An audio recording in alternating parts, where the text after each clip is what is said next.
दोस्तों नमस्कार, हाजिर है एक बार फिर से आज की बड़ी और ताजा खबरों के साथ। बस आपसे निवेदन है, कृपया वीडियो को लाइक कर दें, चैनल को सब्सक्राइब कर लें और घंटी बटन जरूर दबा दें। पहली बड़ी खबर है, पेट्रोल डीजल पर मोदी सरकार की राहत के बाद अब राज्यों ने भी घटा दिया टैक्स। आपको बता दें कि मोदी सरकार ने पेट्रोल और डीजल पर एक्साइज ड्यूटी कम कर दी है। केंद्र सरकार ने पेट्रोल पर 8 रुपए और डीजल पर 7 रुपए टैक्स घटा दिया है, जिसके बाद पेट्रोल 9.5 रुपए और डीजल 7 रुपए सस्ता हो गया है। केंद्र सरकार के इस ऐलान के बाद अब राजस्थान और केरल सरकार ने भी पेट्रोल डीजल के दाम घटा दिए हैं। केंद्र सरकार के द्वारा पेट्रोल और डीजल पर एक्साइज ड्यूटी कम करने के ऐलान के बाद केरल सरकार ने भी राज्य कर में पेट्रोल पर 2 रुपए 41 पैसे और डीजल पर 1 रुपए 36 पैसे की कटौती की घोषणा कर दी है। केरल में फिलहाल 1 लीटर पेट्रोल की कीमत 117 रुपए 17 पैसे प्रति लीटर है, तो वहीं डीजल 103 रुपए 93 पैसे प्रति लीटर है। इसके अलावा राजस्थान सरकार ने भी पेट्रोल पर 2 रुपए 48 पैसे प्रति लीटर और डीजल पर 1 रुपए 16 पैसे प्रति लीटर वैट कम करने का ऐलान किया है, जिसके बाद अब राजस्थान की राजधानी जयपुर में पेट्रोल 108 रुपए प्रति लीटर और डीजल 109 रुपए प्रति लीटर की दर से मिलेगा। और बड़ी खबर, पेट्रोल डीजल को लेकर मोदी सरकार के फैसले का कांग्रेस ने उड़ाया मजाक, कहा यह दुकानों पर लगी सेल की तरह है। आपको बता दें कि मोदी सरकार ने पेट्रोल डीजल पर एक्साइज ड्यूटी कम कर दी है। अब कांग्रेस ने इसका मजाक बनाते हुए कहा कि ये दुकानों पर लगी किसी सेल की तरह है। कांग्रेस प्रवक्ता गौरव बल्लभ ने प्रेस कॉन्फ्रेंस कर मोदी सरकार पर बड़ा हमला बोला। उन्होंने कहा कि ये कौन सा गणित है, पिछले 60 दिनों में कीमत 10 रुपए प्रति लीटर बढ़ा दी और अब 8 रुपए कम कर दी। ये दुकानों पर लगी किसी सेल की तरह है। पेट्रोल डीजल पर एक्साइज ड्यूटी घटाने के केंद्र सरकार के फैसले पर बीजेपी नेताओं द्वारा पीएम मोदी का आभार जताने पर कांग्रेस प्रवक्ता गौरव बल्लभ ने कहा कि मोदी जी को इसलिए धन्यवाद दें कि 2014 के मुकाबले आज पेट्रोल पर एक्साइज ड्यूटी दोगुनी और डीजल पर चौगुनी हो गई है। आपको बता दें कि गौरव बल्लभ ने साफ कर दिया है कि ये दुकानों पर लगी किसी सेल की तरह है। और ये बड़ी खबर, ईंधन के रेटों में कटौती पर मुख्यमंत्री उद्धव ठाकरे ने मोदी सरकार पर बोला बड़ा हमला। बोले पहले कीमतें बढ़ाते हैं और फिर कीमतें घटाने का करते हैं दिखावा। आपको बता दें कि महाराष्ट्र के मुख्यमंत्री उद्धव ठाकरे ने केंद्र सरकार द्वारा पेट्रोल डीजल की कीमतों को कम किए जाने को लेकर हमला बोला है। मुख्यमंत्री उद्धव ठाकरे ने मोदी सरकार पर निशाना साधते हुए कहा कि केंद्र सरकार ने 2 महीने पहले पेट्रोल पर एक्साइज ड्यूटी प्रति लीटर 18 रुपए 42 पैसे बढ़ाई थी और आज 8 रुपए कम करने की घोषणा की है। इसी तरीके से डीजल पर एक्साइज ड्यूटी 18 रुपए 24 पैसे बढ़ाई थी और अब 6 रुपए कम करने की घोषणा की है। महाराष्ट्र के मुख्यमंत्री उद्धव ठाकरे ने कहा कि पहले कीमतों को बढ़ा देना और बाद में नाम मात्र कम कर सस्ती लोकप्रियता जुटाना सही नहीं है। इन आंकड़ों के जंजाल से नागरिकों को सही मायने में अगर राहत देनी है तो केंद्र सरकार से विनती है कि 6 से 7 साल पहले जो एक्साइज ड्यूटी थी उतनी कटौती आज केंद्र सरकार को करनी चाहिए, जिससे नागरिकों को सही मायने में राहत मिलेगी। और बड़ी खबर, पेट्रोल डीजल की कीमतों पर राज्यों से बोले केंद्रीय मंत्री मुख्तार अब्बास नकवी, अब आपकी बारी है। आपको बता दें कि देश भर में पेट्रोल और डीजल की बढ़ती कीमतों के बीच सरकार ने लोगों को राहत देने का फैसला किया और एक्साइज ड्यूटी में बड़ी कटौती की। इसके बाद जहां एक तरफ सरकार के मंत्री फैसले की तारीफ करते नहीं थक रहे, तो वहीं दूसरी तरफ विपक्ष का कहना है कि सरकार ने अपने ही बढ़ाए दामों को वापस लेने का काम किया है। अब इस मामले को लेकर केंद्रीय मंत्री मुख्तार अब्बास नकवी ने राज्य सरकारों को सलाह दी है। केंद्रीय मंत्री मुख्तार अब्बास नकवी ने कहा कि आज पूरी दुनिया में आर्थिक तंगी है, सप्लाई चेन बाधित है, चौतरफा क्राइसिस का दौर है। बावजूद इसके मोदी जी ने देश की भलाई का काम किया है, इसका आम लोगों पर सकारात्मक प्रभाव पड़ेगा। उन्होंने कहा कि राज्यों को अपनी संवेदनशीलता दिखानी होगी, खासतौर पर वो राज्य जो बड़ी बड़ी डींगे हाँक रहे थे उनको भी कुछ करके दिखाना होगा। उन्होंने कहा कि राज्यों को अब टैक्स में कटौती करनी चाहिए। और बड़ी खबर, शरद पवार ने मोदी सरकार पर बोला बड़ा हमला, कहा महंगाई और बेरोजगारी जैसे मुद्दों से जनता का ध्यान भटकाने के लिए उठाया गया ज्ञानवापी का मुद्दा। आपको बता दें कि एनसीपी नेता शरद पवार ने कहा कि देश में महंगाई, बेरोजगारी और सांप्रदायिक तनाव जैसे मुद्दों को दरकिनार कर ज्ञानवापी मस्जिद का मुद्दा उठाया जा रहा है। उन्होंने कहा कि लोगों को असल मुद्दों से भटकाने के लिए ये सोची समझी रणनीति के तहत मुद्दा मुद्दा उठाया जा रहा है। ज्ञानवापी मस्जिद काशी विश्वनाथ मंदिर से सटी है। हिंदू पक्षकारों का कहना है कि मस्जिद बनाने के लिए मंदिर को तोड़ा गया था।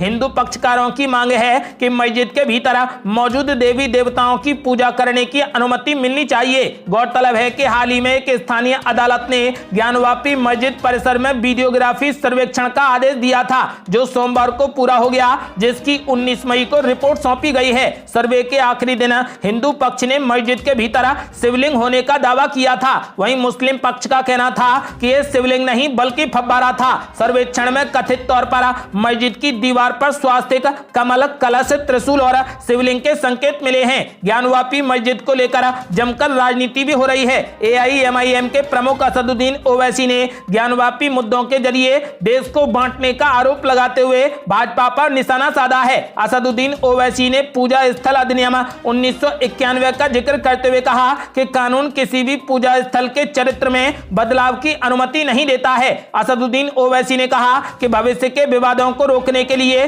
पूजा स्थल अधिनियम 1991 बनाया गया था। सुप्रीम कोर्ट ने राम मंदिर की सुनवाई के दौरान कहा था कि यह अधिनियम संविधान के मूल ढांचे का एक हिस्सा है। कांग्रेस ने भी इस कानून का हवाला देते हुए कहा कि ज्ञानवापी मुद्दे से और संघर्ष हो सकते हैं। सुप्रीम कोर्ट ने गुरुवार को यह कहते हुए मामले को सिविल जज से जिला जज के पास ट्रांसफर कर दिया है कि उसका पिछला आदेश लागू रहेगा। सुप्रीम कोर्ट ने पहले मुसलमानों को नमाज अदा करने के लिए प्रवेश में बाधा डाले बिना मस्जिद के अंदर दावा किए गए शिवलिंग की सुरक्षा का आदेश दिया था। आपको बता दें कि इसको लेकर अब एनसीपी नेता शरद पवार ने कहा कि देश में महंगाई और बेरोजगारी जैसे मुद्दों से लोगों का ध्यान भटकाने के लिए ही ज्ञानवापी का मुद्दा उठाया गया है, ताकि लोगों का ध्यान असल मुद्दों से भटका रहे।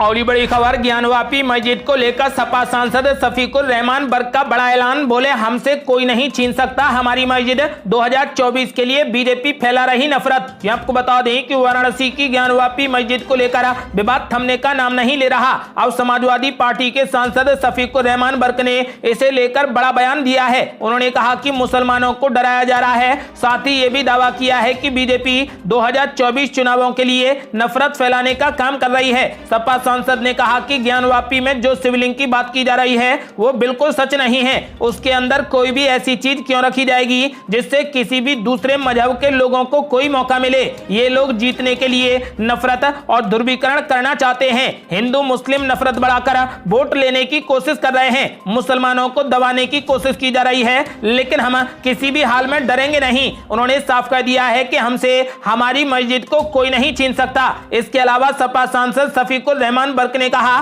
कि बाबरी मस्जिद का फैसला मुसलमानों के खिलाफ हुआ है। उन्होंने साफ कर दिया है कि मुस्लिम शासकों ने कोई भी मंदिर ढाकर मस्जिद नहीं बनवाई है। शफीकुर रहमान बर्क ने साफ कर दिया है कि हम अपनी मस्जिद किसी को भी नहीं देंगे।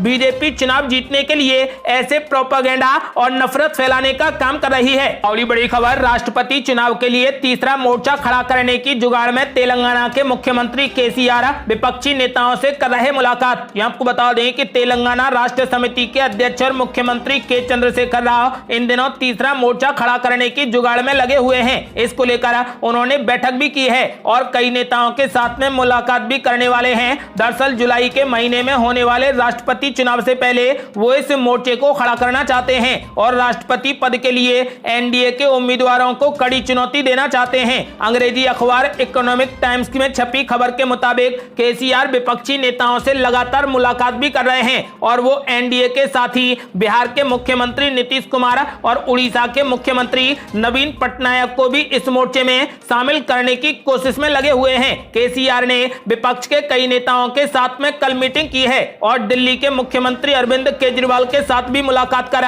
दिल्ली के स्कूलों और मोहल्ला क्लिनिक का भ्रमण किया है। उन्होंने समाजवादी पार्टी के नेता और यूपी विधानसभा में विपक्ष के नेता अखिलेश यादव के साथ भी मुलाकात की। केसीआर राष्ट्रपति के चुनाव में गैर कांग्रेसी और गैर बीजेपी उम्मीदवार उतारने की सोच रहे हैं, जो तीसरे मोर्चे का होगा।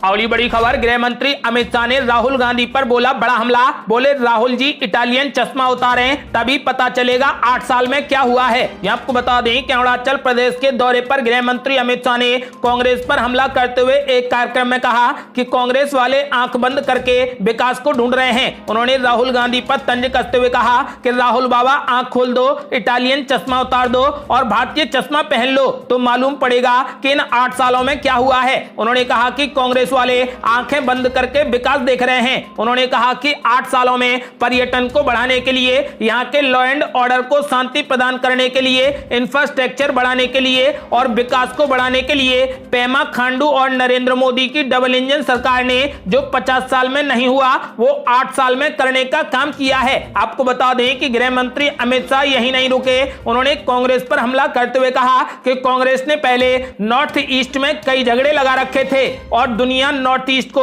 विवाद के रूप में जानती थी। उन्होंने कहा कि पूरे नॉर्थ ईस्ट में 2019 से 2022 तक 9,600 उग्रवादियों ने हथियार डालकर आम जिंदगी जीने का काम किया है। अब कुछ ही दिनों में 2 राज्यों के बीच में सीमा विवाद भी खत्म हो जाएगा। गृह मंत्री अमित शाह 2 दिनों के अरुणाचल प्रदेश के दौरे पर हैं। इस मौके पर गृह मंत्री अमित शाह ने कहा कि हमने राज्य के दूर दराज इलाकों को जोड़ने के साथ साथ पूरे राज्य में सड़कों का जाल बिछाया है। उन्होंने कहा कि हम परशुराम कुंड को रेलवे के माध्यम से भी जोड़ेंगे। आपको बता दें कि गृह मंत्री अमित शाह ने राहुल गांधी पर हमला बोलते हुए कहा कि राहुल जी इटालियन चश्मा उतार कर भारतीय चश्मा पहन लें तभी विकास दिखेगा। और ये बड़ी खबर, अब शराबियों से छीना जा सकता है चुनाव लड़ने का अधिकार। शराबबंदी को लेकर बड़ा कदम उठाने की तैयारी में बिहार सरकार। आपको बता दें कि बिहार में अब शराब पीने और शराब बेचने वालों पर सरकार कड़ी कार्रवाई करने के मूड में आ चुकी है। यही वजह है कि बिहार सरकार शराब पीने वालों और उसके व्यापार में लगे हुए लोगों को